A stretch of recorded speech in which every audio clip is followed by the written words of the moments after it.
Assalamualaikum warahmatullahi wabarakatuh.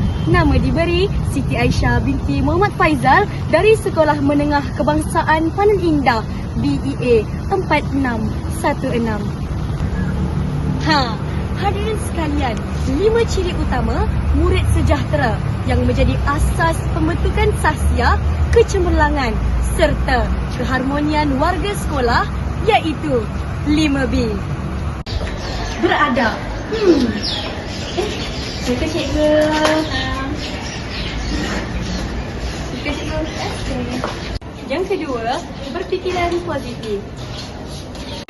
Yang ketiga, berdaya saing. Yang keempat, berkemahiran. Dan yang terakhir, berilmu.